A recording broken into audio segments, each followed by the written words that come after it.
2 weeks ago, this patch dropped, and at first, it felt like a normal balance update.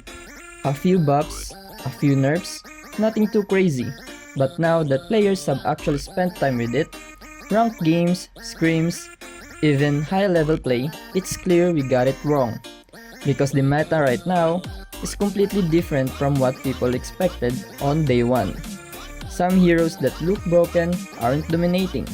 Some small buffs turned into huge problems.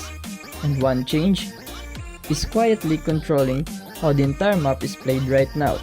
So in this video, I'm not just reading patch notes. I'm breaking down what actually matters after 2 weeks of real gameplay. Think of this as your reset. If you've been playing and something feels off, like fights feel longer, like you're not killing targets as fast, you're not imagining it.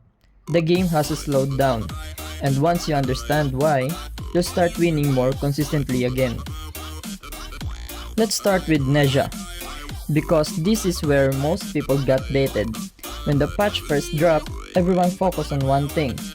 Global ultimate, okay, that's broken. But after 2 weeks, that's not even the strongest part of his kit. People thought he's just going to dive backline, one-shot squishes, be annoying in fights. Basically, another assassin-style threat. But that's not how good players are using him. The real strength of Nezha right now is information control. When you reveal the entire enemy team, you know where everyone is, you know who is low, you know who is out of position, and more importantly, you decide when fights happen. Let's say you're mid-game. Enemy marksman is recalling at low HP. Before this patch, they get out safely. Now, Nezha passes ultimate, they get revealed, recall gets cancelled, and suddenly, that player is forced into a bad position and turns into a free kill or a forced team fight or even an objective. This is why Nezha feels stronger over time, not because of damage but because he controls decisions. Now, is he broken? Not exactly, because if you misuse the ultimate, you get almost no value.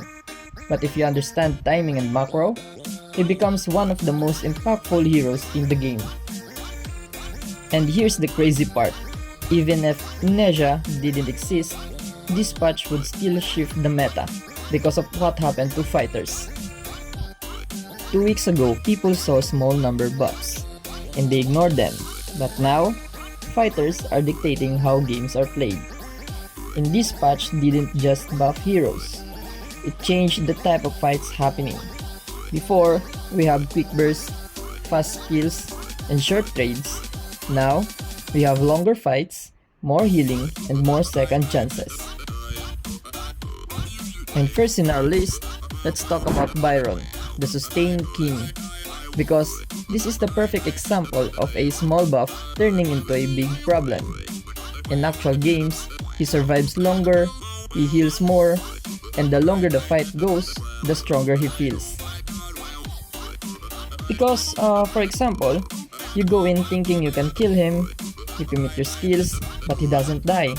Now your cooldowns are down, and suddenly he turns the fight. And this is the definition of a sustain meta. If fights don't end quickly, the hero with better sustain wins. Next we have Dune, who didn't suddenly become flashy, but he became consistent. And in this meta, well, consistency is more valuable than burst, because fights last longer and you need damage that keeps coming. And now we have Kaiser. This is one of those buffs you don't notice immediately, but you feel it. More mobility, more survivability means he gets fewer mistakes punished, easier engages, and that makes him stronger for most players right now. Next, we have these two heroes, which are Arthur and Elaine, the rank abusers. These are the heroes climbing rank right now. They have simple kit plus better numbers is equals to higher win rate. And not every meta hero is complicated. Sometimes the easiest hero becomes the strongest. So now you understand the pattern. Longer fights, more sustain, more forgiving gameplay. And this is where the other side of the meta shows up. First in our list we have Gun and Mo. this is the biggest feel change.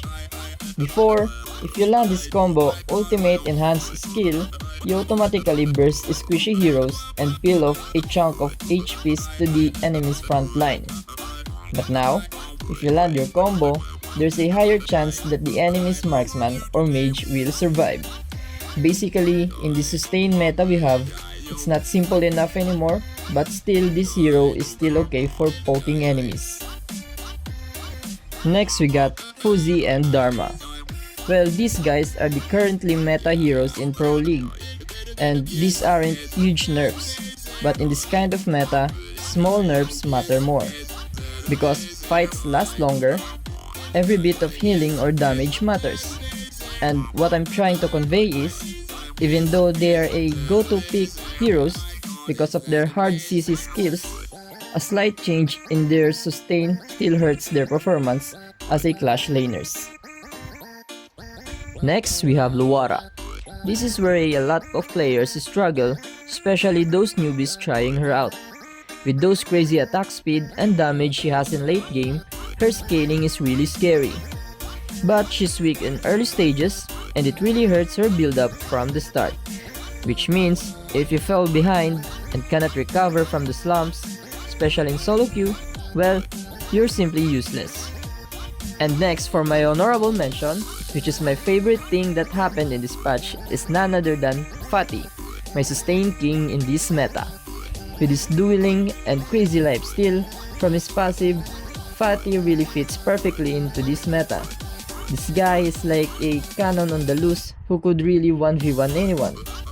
And with Blood Weeper and Blood Rage, it's insane to duel with him if you don't have any stun to break his momentum from the get-go. And in late game, well, he just keeps going, especially if paired with a good support. Alright, if you could only remember one thing from this video, you better listen to this and take notes. If you want to adapt immediately, you should stop forcing fast kills, play for extended fights, respect positioning more than ever, and don't ignore map information. And also, if you made it this far, you're already ahead of most players. But the meta is still evolving, especially in the Pro League, so if you want to stay ahead, make sure you subscribe because I'll be breaking down from updated tier list, best heroes right now, and the most broken builds in this patch. And please let me know in the comments what hero feels the strongest for you after 2 weeks of playing. Bye!